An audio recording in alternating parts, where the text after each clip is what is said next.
Technology is advancing at an alarming rate.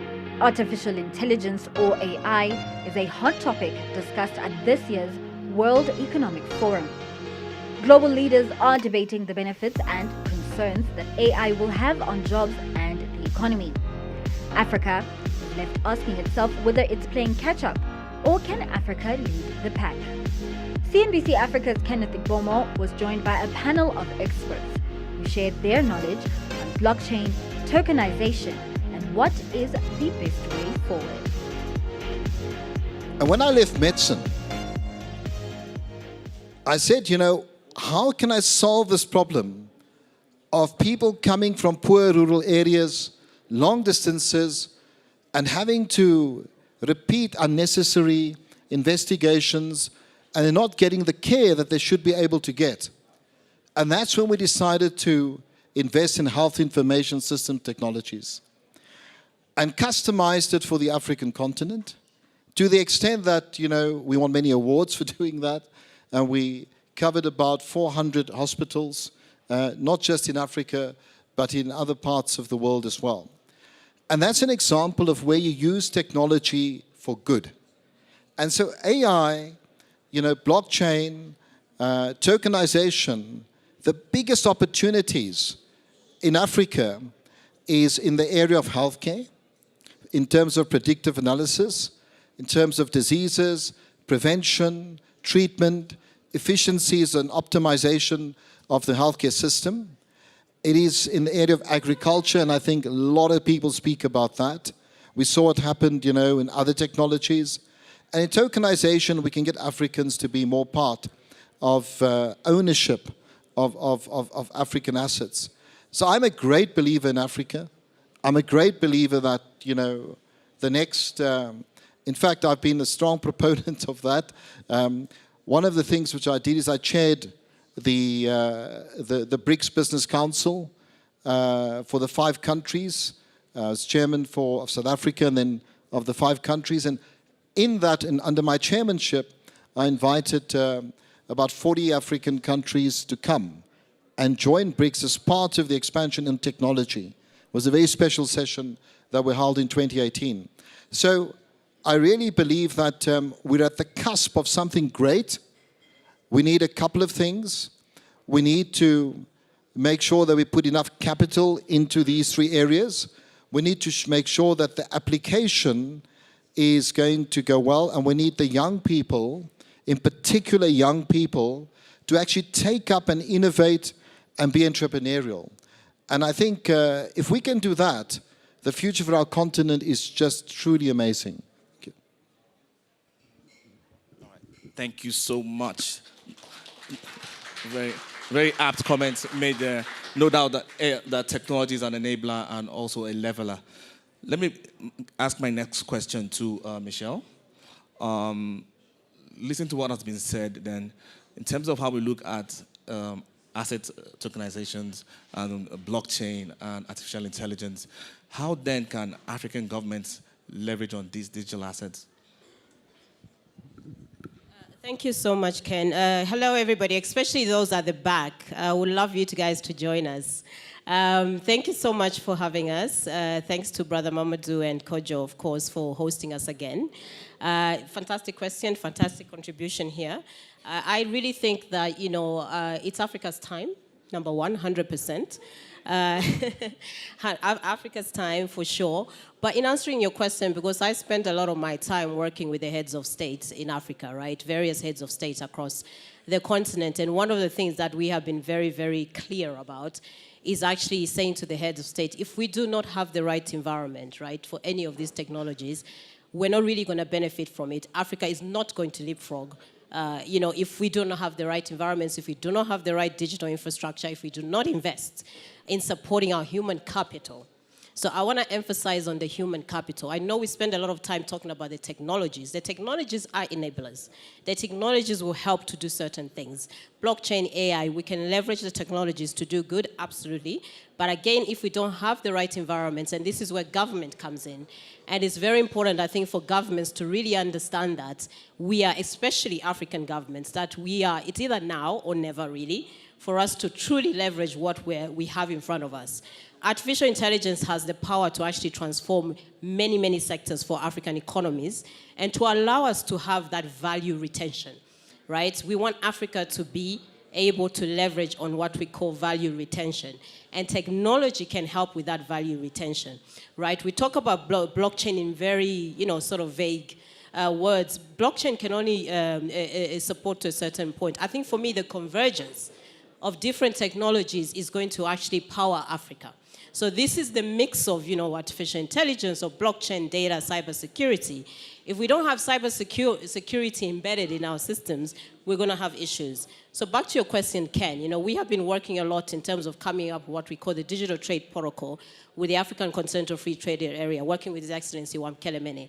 That protocol is actually significant in terms of actually creating the environments that we need, I think, as governments to be able to actually leverage what the technologies can actually do for us.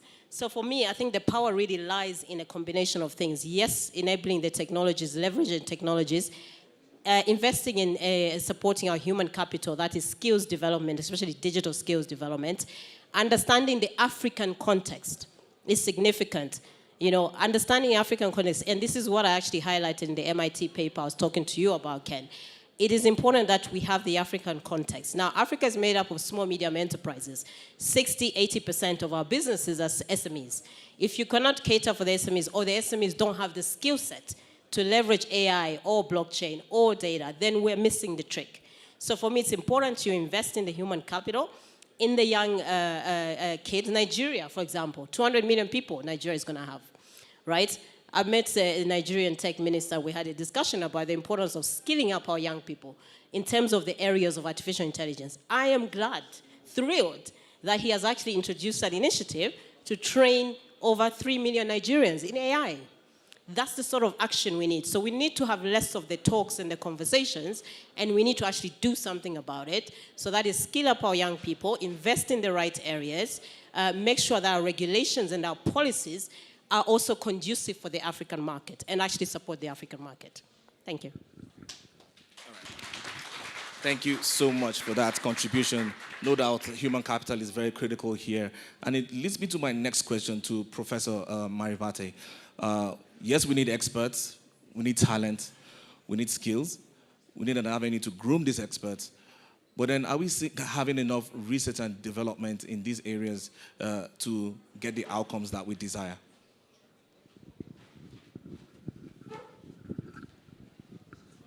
Yeah, thanks for having me here, and then thanks for Mamadou and Kojo also, and everybody who's on this panel. Yeah, so I wear many hats, and I'll explain why in just a little bit. But mostly, I'm at the University of Pretoria as a chair of data science there, and a associate professor. And I'm at Lelapa AI as one of the co-founders. And Lelapa AI is an AI research startup based in Johannesburg.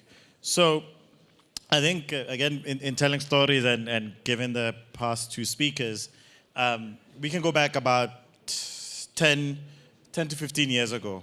There's a number of lots of talented Africans who had gone on, studied computer science engineering, but mostly working in computing or mathematics of AI. A number of us came back to the continent over a period, and one of the things that you started noticing was we had been in other spaces where you saw the opportunity of AI coming.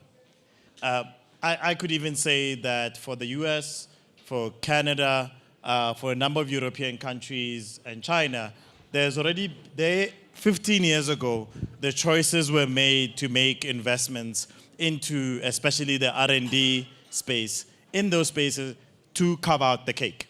So there's this economic opportunity of AI, and there's also a geopolitical play here of whoever controls these technologies is actually going to control the future of economies. And for myself, when you came back to the continent, those discussions were not happening. Those actualities were not happening. And they weren't happening in the public sector. They weren't happening in the private sector. They were not happening in academia. Yes, there were people working on AI, but it's more like, okay, I'm working on AI, great. But you need to build all this whole ecosystem that allows you to exploit that when new, you can create new innovations, and when new innovations also come in, they can quickly then be tested out and then end up in the hands of the regular people. So one of the things we did with a couple of friends is that we started a Deep Learning Indaba. So Deep Learning Indaba now is the premier AI research conference on the continent. Last year we had 800 people in Ghana. It started in 2017 with 300 people. And even the 800 people that we had last year, it was from 3,000 applications. People trying to come to a research conference on the continent. When we started in 2017 and we were trying to get funding for the conference, people were laughing us out of their offices, saying, you're saying you want to have a research conference. We do sales. We get a technology from Europe, we get a technology from the US, we repackage it for the African continent. We don't do any of the development here. So investing in an R&D conference doesn't make any sense for us because we just want to have our CEO sit and sell whatever product it is, right? But then now, you fast forward to 2023, 2024, you can see by building this network of people who are now, who've been working on R&D, supporting them and getting them to feel that they're not the only ones. They are actually connected across borders, right? It builds up that army that we need for the continent so that when whatever LLM comes through, it is not something that is taken as being foreign. It's things that we do, it's things that we build, and we develop even ourselves, and that's the thing that you need. The other one was in 2019, we started Masakani. So Masakani Research Foundation is built on, we can work together. So Masakani in Sizulu means build or build each other. And we can build an African natural language processing community that can build tooling in AI for all of our African languages. There's 2,000 plus languages on the continent. And this was 2019 at the Indaba then, we started this, this research, distributed research organization to just say, let's work on these things. We might not have the money, but we have the people. There's so many young people on the continent. We're seeing these technologies and saying, how do I work and do research in this area and also make an impact? Masakani has gone on to be multi-award winning. It has changed the way that even globally, a lot of natural language processing is done, and it was built on the continent. It's not built somewhere else. And there's actually people who are copying the model. Even the deep learning Indaba, in Latin America now you have Kipu, which started as an Indaba-like event in the AI community. Masakani has created, there's America's NLP in South America that is copying these models because communities can work together and actually say, we can build AI tools and at the same time actually preserve our languages and improve digital infrastructures that enable the economy in many, many different ways. The last piece now, right, so I started as I'm a university professor, so there's teaching there. You need to create your community, get people to be empowered. You look at some of the toughest problems that you have in the society and you go for them. Now, how do these things become sustainable? And with Lelapa, now you've got the pipeline coming through of all these young people who are very talented, and you don't want to lose them to Europe or North America. North America and Europe do not have the birth rates to actually sustain an AI ecosystem. Guess where they're going to get their next talent? It is going to come from the African continent, right? From the communities we've built together as Africans. But we want people to stay on the continent and be able to build the next technologies. So we started Lelapa AI as a research company that works on core AI research and then spins off or creates tools that then become other products as time goes on. And this is important. And we need to have as many of them as possible. So for me, 2024 and going up into the next few steps is about scale. We need to resolve many, many parts of how you get AI to really get into governments, to get into private companies. We need the pull. Private companies must invest in R&D. It is not a negotiable. I think sometimes people think like, no, South Africa spends about 0.6% of its GDP on R&D in general, not just AI. Once you leave the South African borders, that goes very quickly to zero. Just as as a comparison, the United States spends 3.8%. So you can see that we need to think very differently about how we build an R&D ecosystem, but we also need the private sector to be coming in and saying, how do we spend parts of our profits in actually enabling the innovators by buying whatever they're building and seeing how well it works within our space. Obviously, it's not just saying in a flippant way that just buy anything, but obviously they have to be resolving some of our kind of toughest challenges. So you cannot have, whether it's blockchain, it's AI, or you cannot have it without deep R&D investments, and they have to happen on the continent. Africans do AI research, they've been doing AI research, and they've been changing AI research for decades.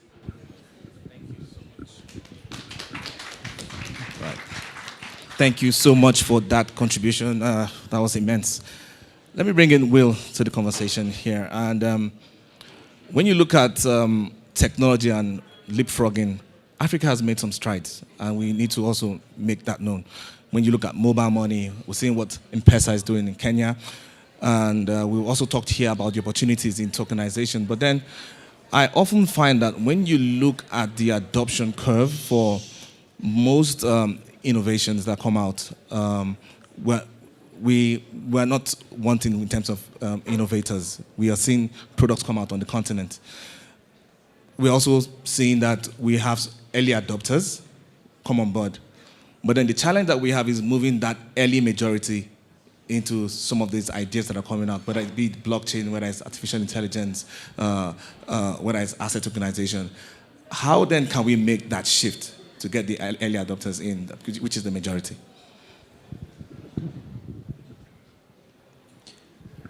Thank you for the question. I really appreciate it. But there's an aspect of the question that bothers me a bit, because we are speaking about things as if they are in the abstract. Technology development, engineering, it's basically what happens here is you take ideas and energy and you convert that into action. So there are really contemporary considerations for everything that you're talking about, so we don't need to look in the past and look at things that we haven't done and look into the future about things we want. So I guess what I was coming to was we really don't need to speak about things in the abstract. We can talk about things, as they currently are, right? So there's stories to tell that aren't fiction. There's stories to tell that are quite contemporary. And there's stories to tell about people that we know. So the story I will tell is about one Mamadou, who approached me with the concept about gold tokens. And when we met, he was convinced that he was roundabout the only one with the idea to attach digital assets to physical assets. And so we had a strong debate about this. Turns out I was correct on that part, but his intention was very different from the other things that I've seen. His intention was really to sort of democratize this. And really make gold available to everyone. So when we talk about tokenization, what's often left out is the utility. Like, what is it going to do? This is really what we need to describe and what we need to know. So basically, what this gold token will do is be attached to effectively the value of 1 milligram of gold, which is worth roughly 6.5 cents today. 1 kilo of gold is worth a little bit over 60,000. It's climbing. So just so you can understand what's being delivered. Why is this important? Because in an economic sense or in a macroeconomic sense, you have the expansion of cash. Governments are printing money, roughly at a rate of 7.5% a year, which means everyone sitting here is losing year on year around about 7%. So the dollar you have in your pocket or the euro you have in your pocket is now worth 93 cents, and then so on from there. So hard assets are the key. And then the management of those hard assets is even more important. So now we're talking about trade. So now we're talking about really sustainable, scalable value, things that are building, and via tokenization, because now you can take a real asset, a hard asset, if it's above ground or underground, and attach it to something digital. So now anybody can hold gold And vast amounts of it, smartphones, everything else, little wallets, you could hold tons of gold in the palm of your hand. So this is what the utility of this is doing.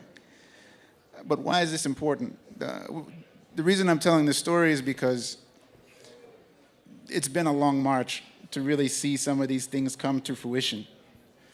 And I think the story around U-Tribe is still yet to be told, but I start to look at concepts, I start to look at ideas.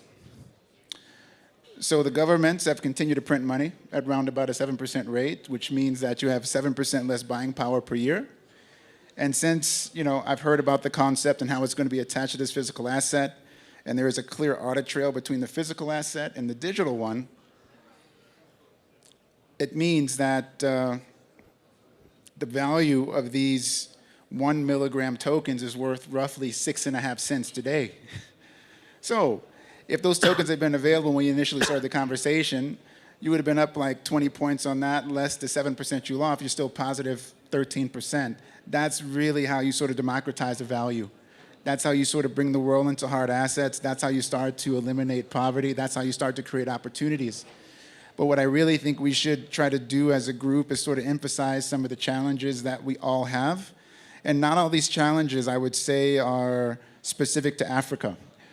But I'm very happy to see that Africa is sort of leading the discussion and actually demonstrating, its efforts and actually applying those efforts. So that's all I have to say. Yeah, thank you so much for bringing up the issue of utility. He also brought up something very important, which is scale, and I would like to expand on that with Mr. Carol Janisek here. Looking at what we're seeing playing out so far, how then can we scale a lot of these ideas and products and innovations that are coming out of the continent? Ubuntu. So, is it working? Hello? Oh. Yes. Ubuntu, I am because we are. It is the first time in human history that we are able for the world to rise to the wisdom of these words. It is thanks to modern technologies, thanks to decentralized computing power that is uncorruptible. We have the chance to motivate people, to inspire people to make decisions, to participate in our world. We can include everybody. And for that, we need to imagine a world where we are people and we would like to understand each other's preferences and make the best decisions for everybody. Now, how do we do that? We can communicate through modern technology. We can communicate through decentralized computing power. We can do this on the big scale, arbitrarily big scale for everybody. For that, we need smart algorithms, smart ways how to make decisions. And this is, I believe that Africa, Mother Africa, might be the first one to do the leapfrog for this usage of technology. This is the project of Ubuntu, which is connecting people, which is tokenization, the wealth of Africa, and enabling people to connect and make decisions together.